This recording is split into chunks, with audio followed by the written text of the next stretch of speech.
Hello everyone. Hello everyone, welcome back to my YouTube channel.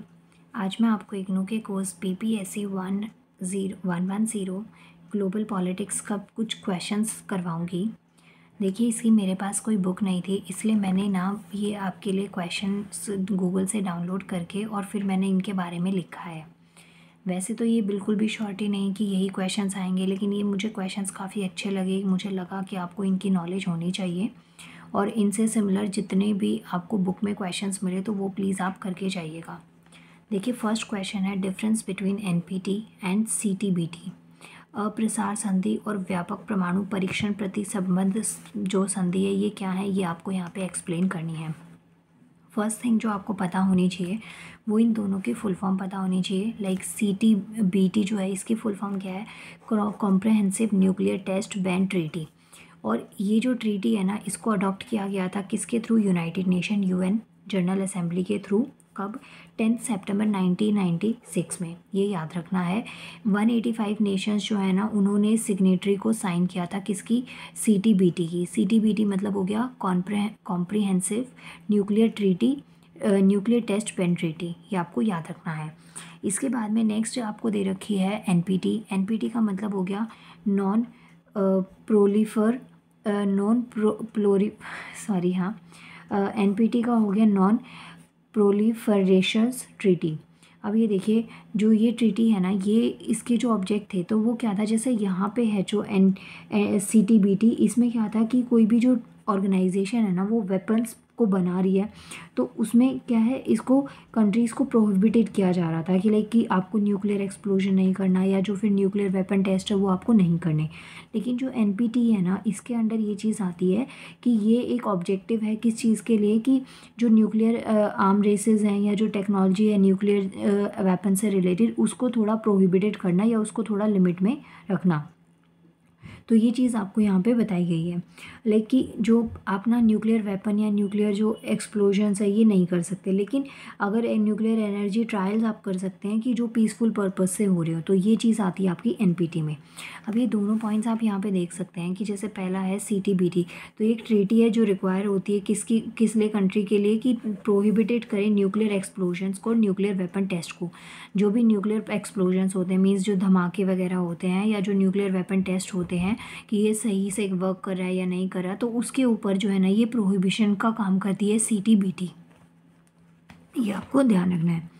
Next देखिए, हमारे पास में NPT का क्या है। NPT प्रोहिबिटेड करती है development of nuclear weapons but allow for the development of nuclear energy for trials और पीसफुल पर्पस। तो ये आपको दोनों पॉइंट्स लिखने हैं।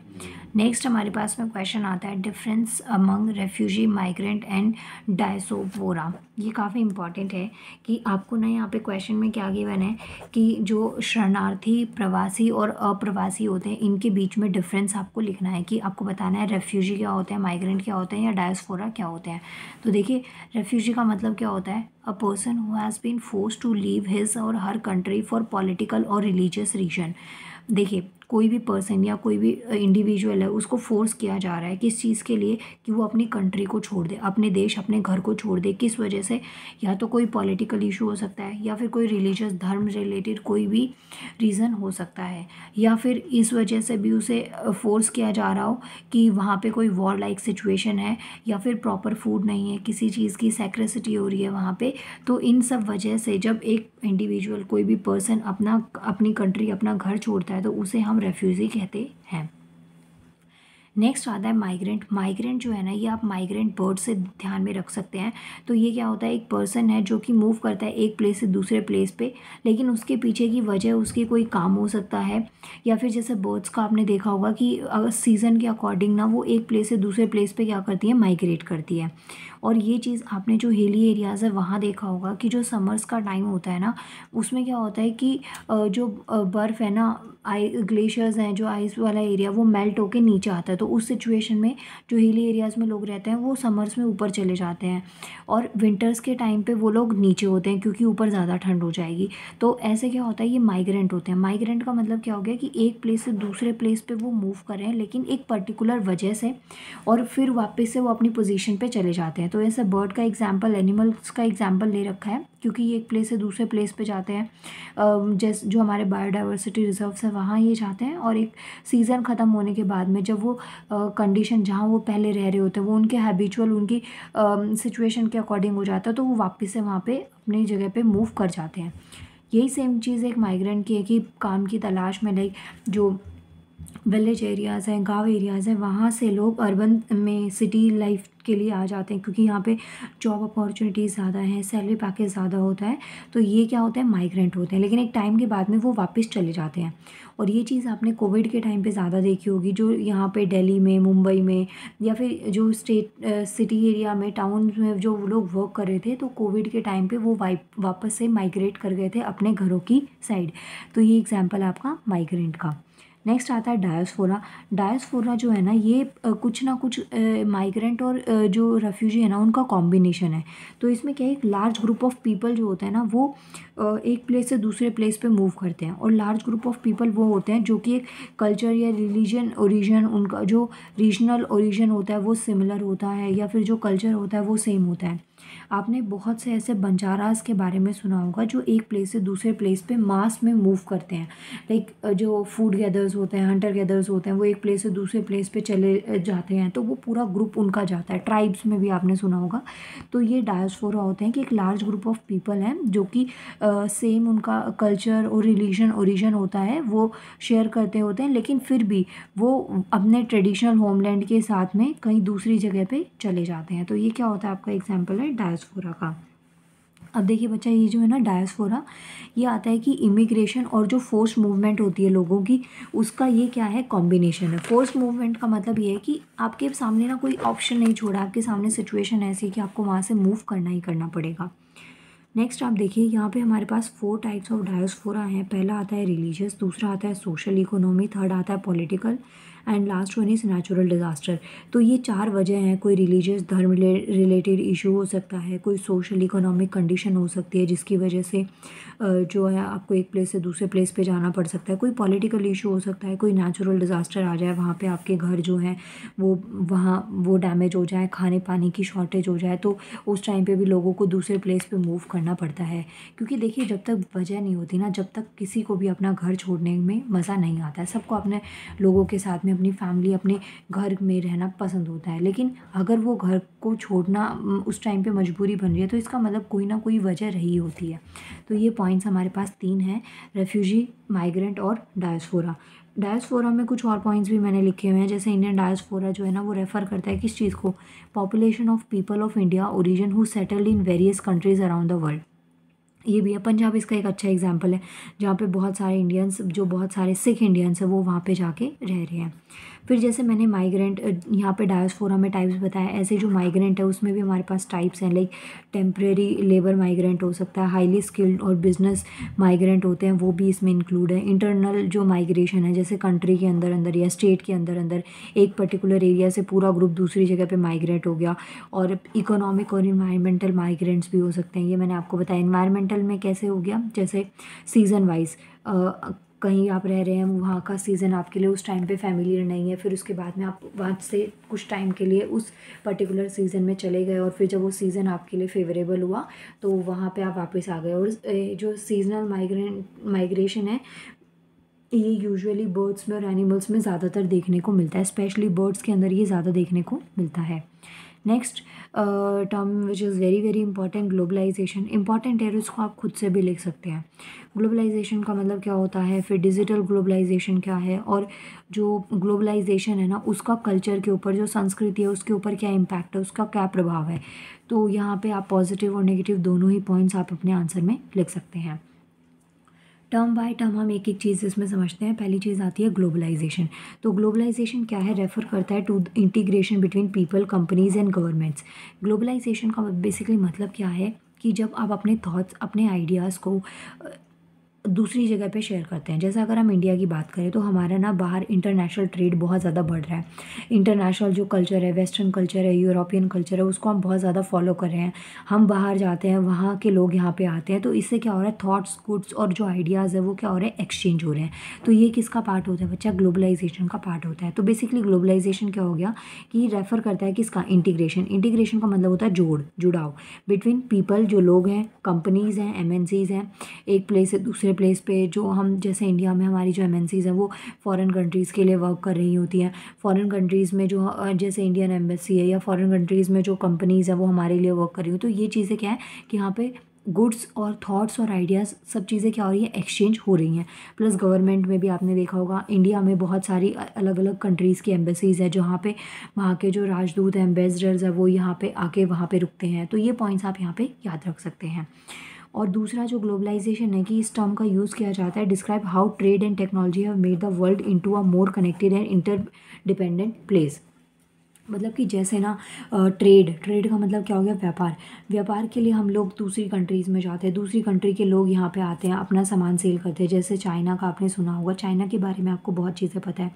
हमारे इंडिया में पॉपुलेशन इतनी ज़्यादा है, तो यहाँ पे चाइना के लिए ना इंडिया एक बहुत अच्छा गुड मार्केट है, क्योंकि चाइना का क्या मोटिव होता है, सस्ते रेट में चीज़ें निकालना। और हम लोगों को उस चीज़ की लत लग चुकी है कि हमें सस्ती चीज़ों की आदत हो गई है, और हम ये होता है कि कम बजट में अच्छी चीज़ें हमें मिल जाए, तो चाइना के प्रोडक्ट्स इंडिया में ज़्यादा सेल हो जाते हैं। तो ये चीज़ हो गई। तो ट्रेड के पर्पज़ से, टेक्नोलॉजी के पर्पज़ से आपको पता है कि जैसे अगर आपके फैमिली मेम्बर कहीं बाहर किसी अदर कंट्री में रहते हैं, उनसे आप कनेक्ट हो सकते हैं। या फिर आपकी पूरी फैमिली कहीं और शिफ्ट हो गई है, तो उनका कल्चर वहाँ पे स्प्रेड हो रहा है, और दूसरी कंट्री के लोग हमारे यहाँ पे आके रह रहे हैं, तो हमारा कल्चर वो लोग फॉलो कर रहे हैं। जैसे स्पेशली वृंदावन, मथुरा साइड आप देखेंगे तो वहाँ पे जो बहुत सारे फॉरेनर्स हैं, इस्कॉन टेम्पल की भी अगर मैं बात करूँ तो वहाँ भी आप देखेंगे बहुत सारे फॉरेनर्स जो हैं वो जो हमारा सनातन धर्म है उसको बहुत फॉलो करते हैं। तो ये चीज़ें क्या है, यहाँ पे टेक्नोलॉजी की वजह से ये जो कनेक्शन है ना, ये बहुत ज़्यादा बढ़ गया है, और हम एक दूसरे पे इंटरडिपेंडेंट हो गए हैं। मतलब एक दूसरे से काफ़ी हद तक हम लोग डिपेंड हो गए हैं। तो ये चीज़ तो आती है ग्लोबलाइजेशन में, जो आप पॉइंट्स लिखेंगे। नेक्स्ट आता है आपका डिजिटल ग्लोबलाइजेशन। तो डिजिटल ग्लोबलाइजेशन जो है ना, वो एक नई फॉर्म है ग्लोबलाइजेशन की। डिजिटल का मतलब हो गया इंटरनेट। आपको पता है बिना इंटरनेट के ना हम लोग अपनी लाइफ को इमेजिन ही नहीं कर सकते। आप इंडिया में हैं, आप इंडिया में रहते भी ना आप बाहर की किसी भी कंट्री के बारे में किसी भी वक्त कुछ भी जान सकते हैं, जो जेन्युइन इन्फॉर्मेशन है। ऐसा नहीं कि आप वहाँ की प्राइवेसी या उस चीज़ में जाएंगे, लेकिन एक जो नॉर्मल बेसिक इन्फॉर्मेशन है वो आपको कहीं से भी मिल सकती है। आपके कोई रिलेटिव्स हैं कहीं बाहर रह रहे हैं, आप उनको किसी भी वक्त जब आप उनसे चाहें आप उनसे बात कर सकते हैं, उनसे कनेक्ट हो सकते हैं। तो ये किसका पार्ट है, ये डिजिटलाइजेशन का एक पार्ट है कि इंटरनेट की वजह से ये चीज़ें हमारे लिए पॉसिबल हो पा रही हैं। इसके अलावा डिजिटल जो ग्लोबलाइजेशन है वो रेफ़र करता है एक प्रोसेस है ऐसा, जो इंटरकनेक्टनेस जो है ना, लोगों के साथ में जो इंटरडिपेंडेंस है, एक दूसरे से जुड़ाव जो है, इसको काफ़ी हद तक बढ़ावा मिला है डिजिटल ग्लोबलाइजेशन की वजह से। और इंटरडिपेंडेंस ऑफ द वर्ल्ड, जो इकोनॉमी है, कल्चर है, पॉपुलेशन है, डिजिटल टेक्नोलॉजी के थ्रू हम लोग जुड़ते हुए जा रहे हैं। अब डिजिटल टेक्नोलॉजी में क्या क्या आता है, जैसे इंटरनेट हो गया, बेसिक नीड है, सोशल मीडिया हो गया। आप देखेंगे आपके फेसबुक पे, इंस्टाग्राम पे बहुत से ऐसे फ्रेंड्स होंगे जो कि इंडिया के नहीं होंगे। आप दूसरी स्टेट से, ये एक पर्टिकुलर स्टेट में रहते हुए दूसरी स्टेट से आप बहुत ईजिली कनेक्ट हो पा रहे हैं, वहाँ का कल्चर आप फॉलो कर सकते हैं, वहाँ की चीज़ें आप इजीली ले सकते हैं। तो ये हम ना आज की डेट में अब एक सिंगल क्लिक से हर चीज़ से दूर हैं। ओके। या फिर मोबाइल डिवाइस में ये सब चीज़ें चलती है, सोशल मीडिया, इंटरनेट, तो ये आपस में क्या है, इंटरलिंक करते हैं। तो यहाँ पे ना ये पॉइंट्स आप यहाँ पे लिख सकते हैं डिजिटल ग्लोबलाइजेशन में। और भी पॉइंट है जैसे this has led to the increase culture exchange. अब जो डिजिटल ग्लोबलाइजेशन है ना, इसकी वजह से जो कल्चर एक्सचेंज है वो काफ़ी इंक्रीज़ हो रहा है, and the creation of global communities, और जो ग्लोबल कम्युनिटीज़ हैं उनका क्रिएशन बहुत ज़्यादा बढ़ गया है। कल्चर एक्सचेंज का मतलब यही हो गया, मैंने आपको बताया ना, जैसे आपको कोई पर्टिकुलर फेस्टिवल है उसको सेलिब्रेट करने के लिए देखना है तो आप गूगल पे देख सकते हैं। इसके अलावा जैसे इंस्टाग्राम है, यूट्यूब शॉर्ट्स है, तो वहाँ पे ना लोग अपने कल्चर की, कोई फेस्टिवल है उसकी इतनी अच्छी फ़ोटोज़ डालते हैं, इतनी अच्छी वीडियोज़ डालते हैं कि आपका भी ना मन करता है कि हम उस चीज़ को सेलिब्रेट करें। फॉर एग्जांपल इंडिया के तो सारे फेस्टिवल्स आपको पता होंगे, लेकिन बाहर की कंट्रीज़ के भी लाइक क्रिसमस है, हेलोविन पार्टी है, या जो हेलोविन डे होता है, और भी बहुत सारे वहाँ पे ऐसे डेज़ को सेलिब्रेट किया जाता है। तो वो सब चीज़ें हम लोग जब उनके रील्स में, शॉर्ट्स में देखते हैं तो वो चीज़ें हमें अट्रैक्ट करती हैं, और फिर कहीं ना कहीं इंडियन कल्चर में भी उनका एक टच आपको देखने को मिलेगा कि हम वो चीज़ को सेलिब्रेट करने लगे हैं। जैसे कि न्यू ईयर है जो जनवरी में हम लोग सेलिब्रेट करते हैं, वो हमारा नहीं है, लेकिन स्टिल हम लोग उस कल्चर को फॉलो कर रहे हैं कि वो सब किसकी वजह से हुआ, इंटरनेट की वजह से। क्रिसमस है, हम उसको सेलिब्रेट करते हैं। तो ये सब चीज़ें क्या है, ये कनेक्शन है, इंटरनेट कनेक्शन की वजह से हम लोग इसके ऊपर ज़्यादातर डिपेंड हो गए हैं। प्लस जो डिजिटल ग्लोबलाइजेशन है ना, वो इंक्रीज़ करता है इंपॉर्टेंस ऑफ डेटा और चैलेंज ऑफ रेगुलेटिंग इट। अब देखिए, डेटा ना हो ना, आपके फ़ोन में इंटरनेट ना हो, आपको बहुत बेताबी सी हो जाएगी। आप एक दिन सोचिए, एक दिन छोड़िए, आप ना कम से कम 2-2.5 घंटे इमेजिन करिए कि आपके पास नेट नहीं है, तो आप सोचेंगे, आपको बहुत बेचैनी फील होगी, आपको लगेगा कि नहीं, ये कैसी सी लाइफ हो गई है। बहुत से लोग ऐसे भी होते हैं जिनके फ़ोन का डेटा 24/7 ऑन रहता है, चाहे वो वाईफ़ाई कनेक्ट हो, चाहे नॉर्मल डेटा। और बट आपको ये भी सेकंड थॉट ये भी, शायद अगर आपको थोड़ी बहुत टेक्नोलॉजी की नॉलेज हो तो आपको ये भी पता होना चाहिए कि जो 24/7 आप नेट फ़ोन का डेटा ऑन रखते हैं, वाईफ़ाई कनेक्ट रखते हैं, तो वो कितना रिस्की है। हेल्थ के लिए भी, इन्वायरमेंट के लिए भी बहुत ज़्यादा रिस्की हो जाता है।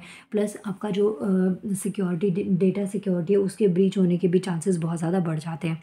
सो ये एक सोशल मैसेज है, मोरल मैसेज भी आप समझ सकते हैं मेरी तरफ से आप लोगों के लिए, कि जब आपको यूज़ में ना हो तब अपने फ़ोन का डेटा, वाईफ़ाई, इंटरनेट जो भी आप यूज़ करें उसको अपना बंद रखें। नेक्स्ट आता है, नेक्स्ट क्वेश्चन का थर्ड पार्ट है कि जो ग्लोबलाइजेशन है ना, उसका कल्चर के ऊपर क्या इम्पैक्ट है। तो इसमें काफ़ी सारे पॉइंट्स मैंने लिखे हैं। देखिए, पहली चीज़ तो जो डोमिनेंस हो रहा है ना वेस्टर्न वैल्यूज़, और जो वेस्टर्न वैल्यूज़ है ना, उनको हम काफ़ी ज़्यादा, उस कल्चर को हम ज़्यादा फॉलो करें, ट्रेडिशंस को फॉलो किया जा रहा है, स्पेशली यूथ के अंदर नहीं, काफ़ी ज़्यादा पॉपुलर हो रहा है। ठीक है। प्लस जो पॉप म्यूज़िक है हमारा, आजकल भजन और ये सब चीज़ें, हमारे जो सनातन धर्म में हमें चीज़ें सिखाई जाती है ना, उसको छोड़ के हम लोग पॉप म्यूज़िक, फ़ास्ट फूड, जो जंक फूड है, पिज़्ज़ा, बर्गर, मोमोज़, इन सब के ऊपर, या जो फ़ास्ट फूड चेन रेस्टोरेंट्स होते हैं जैसे चाइना रेस्टोरेंट्स हैं, इन सब के ऊपर हम लोग ज़्यादा डिपेंड है।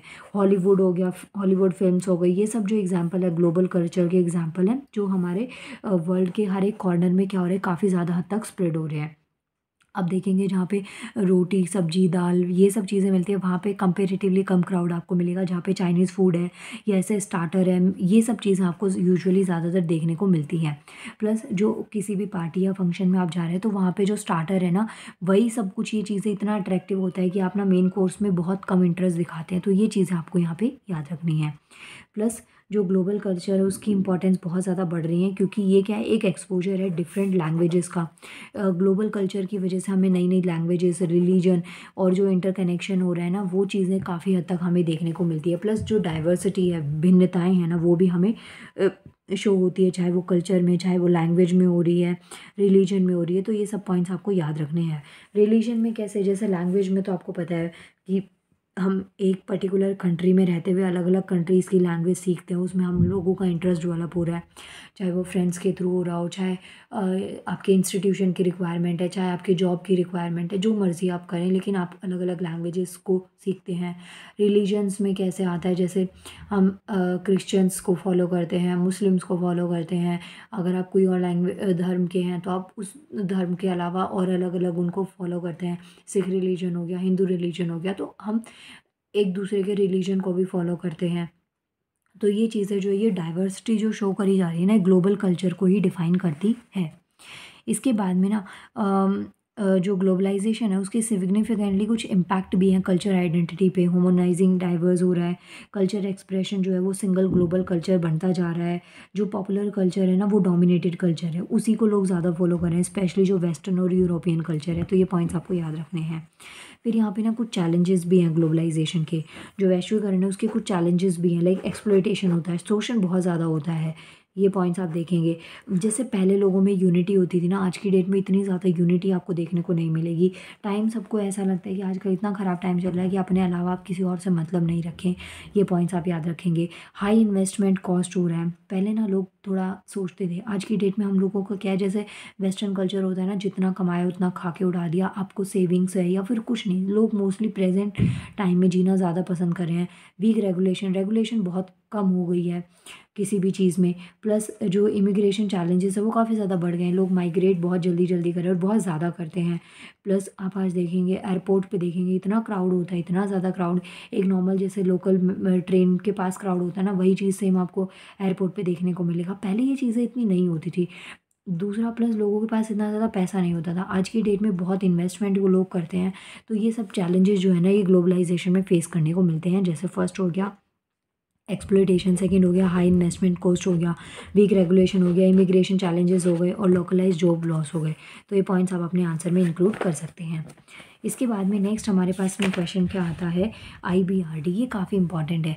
ये जो ऐसे इंस्टीट्यूशन ऑर्गेनाइजेशन है ना, जैसे IBRD है, IMF है, इंटरनेशनल मॉनेटरी फंड है, WHO है, तो ये फेमस जो ऑर्गेनाइजेशन है इनके बारे में भी आपको शॉर्ट नोट अपना प्रिपेयर करके जाना है। नेक्स्ट देखिए IBRD क्या है, international bank of reconstruction and development in इस कॉरपोरेशन ओन्ड बाय, कितनी मेंबर कंट्रीज़ है इसमें, 189। पूछा जाए इंडिया इसका मेंबर है कि नहीं, तो येस इंडिया इसका फाउंडर मेंबर है, ये आपको ध्यान रखना है। दो इग्नू में आपका कोई ऑब्जेक्टिव क्वेश्चंस नहीं आते, लेकिन अगर आप किसी गवर्नमेंट जॉब की प्रिपरेशन कर रहे हैं तो ये जो IBRD टर्म है ना ये आपकी उसमें भी बहुत ज़्यादा बेनिफिशियल है, क्योंकि 189 मेंबर कंट्रीज़ है। तो आपके दिमाग में कहीं ना कहीं ये भी आ सकता है कि कौन सी कंट्री होगी कौन सी नहीं, तो इसके बारे में थोड़ा सा आप पढ़ लीजिएगा। बट इंडिया इसका एक फाउंडर मेंबर है, ये आपको ध्यान रखना है। नेक्स्ट पॉइंट बनता है जो IBRD है उसका मेन क्या है, तो इसका एम है पॉवर्टी, गरीबी को कम करना और जो सस्टेनेबल डेवलपमेंट है ना उसको प्रमोट करना। सस्टेनेबल डेवलपमेंट गोल में हमारे 16 सस्टेनेबल डेवलपमेंट गोल्स है, वो आपको कमेंट करने हैं कौन कौन से हैं। प्लस जो मिडिल इनकम डेवलपिंग कंट्रीज़ है ना उनको लोन ऑफर करना, ताकि वो भी एक अपने आप को डेवलप कर पाएँ।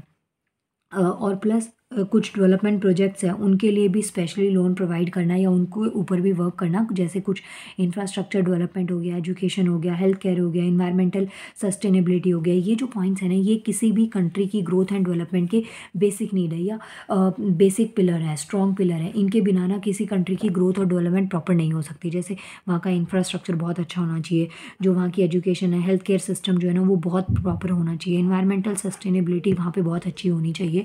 तो इन सब चीज़ों को इम्प्रूव करने के लिए जो IBRD है ना ये एक लोन प्रोवाइड करता है। तो ये पॉइंट्स आपको याद रखने हैं। नेक्स्ट जो IBRD है इसे वर्ल्ड बैंक और IMF के नाम से भी जाना जाता है, इसी का ही एक पार्ट है। प्लस इसका हेडक्वार्टर कहाँ है ये भी आपको पता होना चाहिए, तो वॉशिंगटन DC में इसका हेडक्वार्टर है और ये कहाँ पे, USA, United states of America में। और नाउ बचा इस वीडियो का लास्ट क्वेश्चन हमारे पास में, describe the functions and impacts of MNCs and TNC in the process of globalization. ये जो टर्म है ना MNC आपने सुनी बहुत होगी, और हो सकता है कि आप में से बहुत से ऐसे स्टूडेंट हो जो पार्ट टाइम काम भी वहाँ पे करते हो, अपनी एजुकेशन के साथ साथ में अपनी जॉब भी वहाँ पे करते हो। तो यहाँ पे ना यही क्वेश्चन है कि जो MNC है ना बहुराष्ट्रीय निगम है और जो अंतर्राष्ट्रीय जो निगम है उनके आपको कार्यप्रणाली, उनके फंक्शंस क्या है और उनका प्रभाव क्या है ग्लोबलाइजेशन के ऊपर, ये आपको पॉइंट्स यहाँ पे लिखने हैं।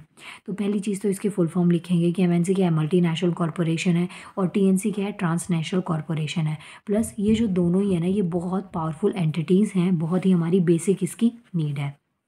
प्लस इसमें फिर आप पॉइंट्स क्या क्या यूज़ कर सकते हैं, प्रोडक्शन इनकी बहुत ज़्यादा होती है इनसे, और दूसरी कंट्रीज़ के साथ साथ में हमें भी बेनिफिट मिलता है, ठीक।